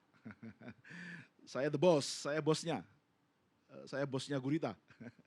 Saya bosnya kima atau saya bosnya kerang gitu ya. Konsep khalifah ini kemudian ya mendekonstruksi semua hal, memperburuk. Lalu negara muncul lagi dalam sistem pendidikan yang makin ya tadi tidak menggali potensi bahwa mereka secara alamiah, secara evolusi mungkin meninggalkan laut itu iya dan tidak. Bisa jadi tidak juga karena misalnya tidak ada kekerasan ekologi di sana, tidak ada kekerasan sistem ekonomi yang kapitalistik di sana, tidak ada eksploitasi pada laut, maka mereka tidak akan pergi juga dari laut. Evolusinya akan lebih lama. Kita tahu masih ada tadi disebut lama kera, ada lama lera yang lebih lama 600 tahun karena tidak bersentuhan dengan organ-organ negara dan ekonomi kapitalisme. Mereka agak lebih lama. Tapi mereka yang sudah lebih duluan ditumbuk negara, ditumbuk sistem pendidikan dan ditumbuk ekonomi pasar, mereka lebih cepat meninggalkan laut. Bukan karena posisi-posisi yang sadar, tetapi karena violence, mereka terpaksa meninggalkan laut. Ya mereka mengenal bom juga dari orang Bugis, karena mereka sebelumnya tidak ada kepentingan mereka ngebom, mereka tergantung sekali dengan terumbu karang. Setelah mereka menetap di darat, mereka tidak punya ikatan lagi dengan karang, ya Ya, mereka menjadi generasi yang sama dengan Bugis atau suku-suku lain yang lebih dahulu. Jadi saya belum kita melihat pada negara ini, karena bagi saya setan terbesarnya di negara, di institusi negara ini. Dia meminta mereka harus punya identitas, dia meminta mereka meninggalkan laut, karena lautnya kemudian diserahkan ke Tommy Winata, atau diserahkan ke perusahaan Mutiara, atau diserahkan ke Transshipment, macam-macam. Jadi mereka dianggap hama kemudian, karena teritori-teritori ini akan dieksploitasi. Kalau masih ada mereka berkeliaran, agenda-agenda modalnya tidak bisa jalan. Jadi komentar saya itu aja. Oke, terima kasih. Komentar-komentar makin berbobot. Waktu kita tinggal 8 menit 40 detik. Karena saya disuruh berhenti 8.25. Jadi silakan Kelly dan Nirwan share. Terima kasih. Saya jawab dulu yang tentang ini ya, bagaimana culture dan sains itu ya. Saya kira di film ini juga dengan sangat bagus ditunjukkan oleh Mbok Juta ketika dia bercerita tentang pengetahuan-pengetahuan tradisional yang dia warisi dari kakeknya. Dia kan ditanya apa sih yang dapat di situ. I learned how to be an honorable man. Kan itu yang, dan saya kira memang yang paling penting dari kebudayaan itu bagaimana menjadi manusia yang bermartabat. Itu tidak diajarkan sains. Sains mengajari kita bagaimana bintang bergerak, bagaimana arus pasang naik atau turun, tentang kejadian-kejadian fisik, tentang hukum-hukum alam, tapi tentang bagaimana bagaimana tindakan kita membuat kita menjadi manusia yang bermartabat, itu kan kita dapat dari culture, itu yang kita dapat dari kebudayaan kita. Jadi saya kira di sini sudah kelihatan pembagiannya masing-masing kan. Masyarakat Bajo barangkali kalau Bajo tradisional barangkali tahu bagaimana menjadi manusia bermartabat. Tapi kalau mereka tidak mengerti sains, mereka mungkin tidak akan bisa paham betul mengapa climate change terjadi. Yang mereka anggap adalah ini kayaknya leluhur mulai marah nih ke kita-kita. Padahal kalau leluhur yang marah kan orang Bajo tidak bisa bikin apa-apa. Mereka tidak bisa berbuat. Ada kelumpuhan kemudian yang terjadi kalau pandangan itu yang kita terima. Tapi kalau kita punya pengetahuan yang cukup jelas tentang bagaimana climate change itu terjadi dan bagaimana tindakan kita bisa mempengaruhi itu, maka kita terbebas dari kelumpuhan intelektual yang disebabkan oleh terbatasnya atau ajaran dari leluhur itu kan. Jadi di sini saya lihat memang betapa pentingnya orang-orang seperti Tarsan, kemudian Andar yang membekali dirinya dengan bukan hanya gagasan tentang kebebasan, tapi juga tentang bagaimana alam bekerja, itu bisa ikut memberi sumbangan pada orang-orang Bajo untuk menghadapi perubahan ini. Ya, memang salah satu problem terbesar yang bukan hanya orang Bajo hadapi itu adalah terutama generasi mudanya ini, mereka teman-teman kita ini, adik-adik kita ini dibanjiri, dibombardir dengan pengetahuan-pengetahuan dari luar, tapi pengetahuan-pengetahuan lokalnya memang tidak ada yang urus. Begitu para sandro-sandro sakti ini, saman-saman hebat ini meninggal, terputuskan pengetahuan-pengetahuan itu. Pustaka bergerak mencoba mengisi di bagian itu. Kita tidak bisa melakukan sesuatu untuk menyelamatkan pengetahuan-pengetahuan lokal yang luar biasa itu, tapi kawan-kawan relawan bisa melakukan sesuatu untuk membuat masyarakat tergerak menuliskan pengetahuan-pengetahuan itu. Karena kalau tidak dilukiskan, tidak dituliskan, hanya menjadi cerita, hanya menjadi tradisi oral, memang sangat terancam ini, gampang sekali punah ini pengetahuan-pengetahuan ini. Dan Bajo memang akan menjadi the last of the Mohicans juga itu ya. Ya ini kan memang bukan gejala khas orang Bajo saja, orang-orang Indian di Amerika juga menghadapi hal yang sama walaupun mereka mungkin lebih violent di sana. Dan kalau kita usut, barangkali Bung Dadi benar juga sebagaimana yang terjadi pada orang-orang Indian state lah yang mendisposes orang-orang Indian atau orang-orang Bajo ini ya. Walaupun juga kalau kita lihat di dalam film tadi, saya kira negara juga mencoba juga ya. Ada hal-hal yang dilakukan loh oleh negara di situ. Kita lihat bangunan terbaik, bangunan paling kokoh di dalam film itu adalah SD Negeri Sama Bahari. Ya kan? Jadi negara itu mencoba melakukan sesuatu di situ. Paling tidak secara fisik. Problemnya memang soal isinya ini. Soal isinya. Pendidikan formal yang masuk ke sekolah-sekolah di Bajo dan saya kira hampir di semua tempat itu memang tidak mengandung itu ya, tidak mengandung, maksud saya begini, ketika adik-adik kecil itu kita tanya, kita datangi dan kita bawa buku-buku yang isinya komik dan cerita bergambar, kemudian kita kasih mereka pilihan, mau baca buku komik atau buku pelajaran yang didistribusikan oleh pendidik Dikbud, mereka akan milih baca buku-buku komik. Sementara buku-buku Dikbud mau diapain? Kata mereka, kalau bisa buang aja ke laut. Alasannya Pak, terlalu banyak ceramahnya, terlalu banyak perintahnya. Tidak ada unsur permainannya misalnya. Ya. Nah negara ini terlalu dini ingin mendisiplinkan warganya lewat buku-buku pelajaran tersebut. Tidak memberi kesempatan buat anak-anak untuk menjadi bebas, untuk menjadi barangkali juga menjadi gila atau apa segala macam ya. Kita dari awal itu sudah belum bahkan sejak PAUD pun kita sudah diminta untuk imtak misalnya. Kan ini juga unsur-unsur bagaimana infrastruktur negara yang sudah dibangun ini tidak diisi oleh pendidikan liberal yang seharusnya disediakan oleh negara dan kemudian dibajak oleh pandangan-pandangan religius yang masuk ke situ. Yakni pandangan religius yang juga sebenarnya hanya mewakili satu pandangan tertentu di dalam Islam misalnya. Nah, ini jadi maksud saya setuju bahwa faktor negara juga perlu dipertimbangkan dan celakanya di film ini tidak ada disebut ya. Kita tidak melihat secara eksplisit pengaruh negara di situ, tidak sebagaimana misalnya pengaruh agama yang direpresentasikan oleh Imam Sibli misalnya, atau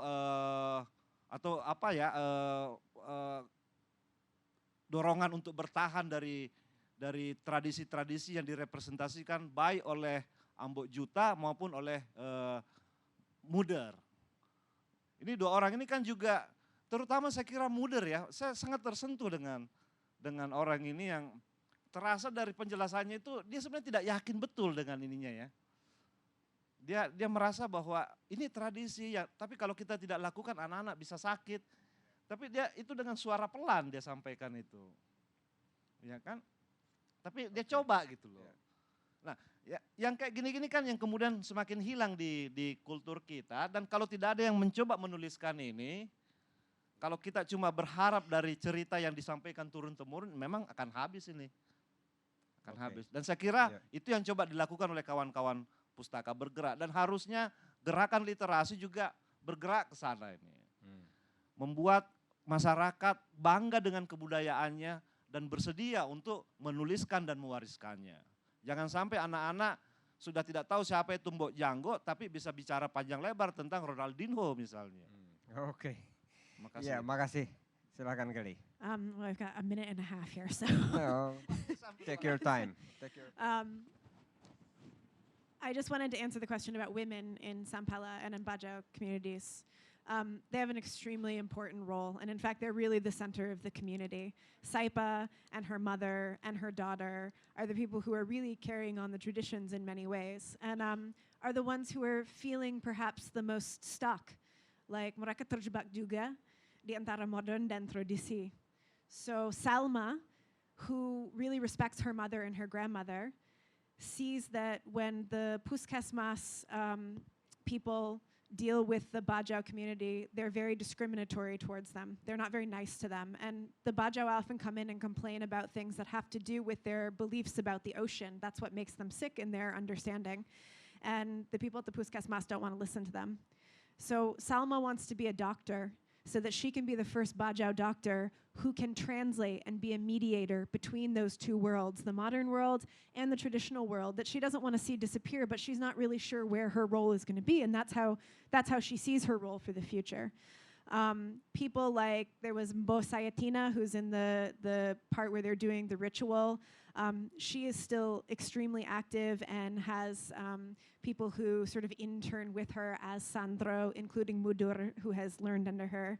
And here's the really wonderful thing about this community is that not only do women have an equal position, but people of different genders, transgender people, are also respected as ritual experts. And everyone's able to coexist in that, even though people have different ideas about Islam and about gender and about the way people should live. And so it's really remarkable in that sense. And we hope that young people like Salma will be able to achieve what she needs to through education and yet still remain a Bajau person and be able to live in both worlds, because that's what all of those young people are going to have to do. So I would also love to have some poetry made, so please let's talk after this. Oh, in 27 seconds, I'm supposed to answer the question of ethics, right? You philosophers, you know. I'll just say it very shortly. We can talk after this. In a Habermasian sense, right? The public is where people are supposed to voice their aspirations. But we know that not everyone's aspirations get voiced or heard in the same way. There's always change. Cultures always change, and that is inevitable.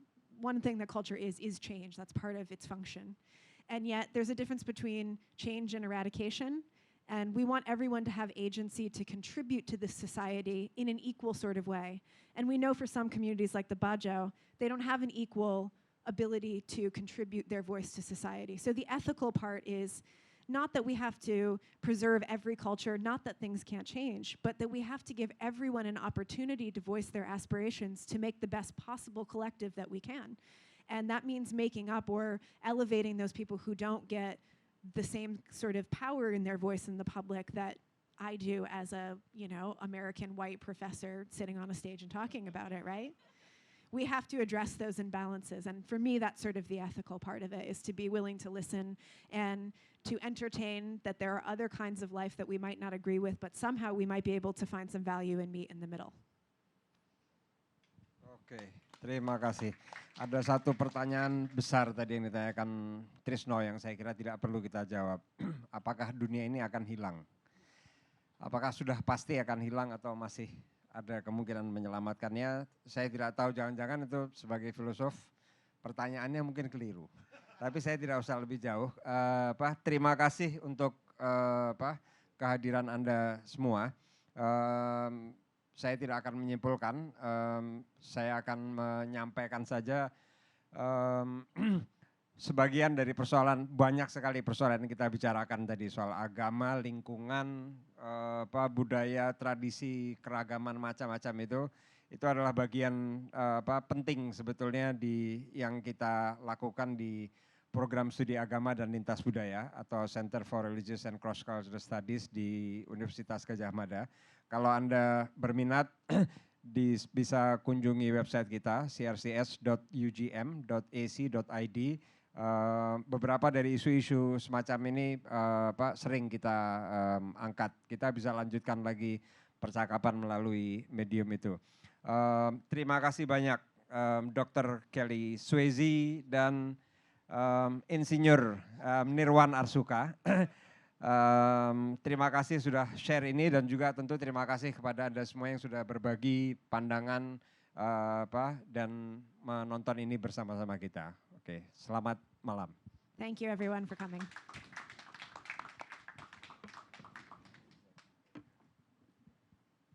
Oke, boleh minta tepuk tangannya lagi?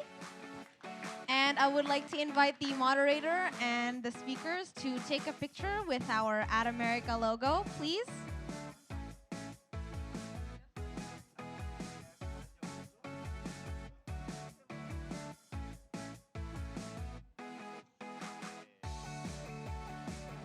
And thank you all so much for coming. I hope you all enjoyed tonight's session. Have a good evening and see you all at the next Ad America event. Bye-bye.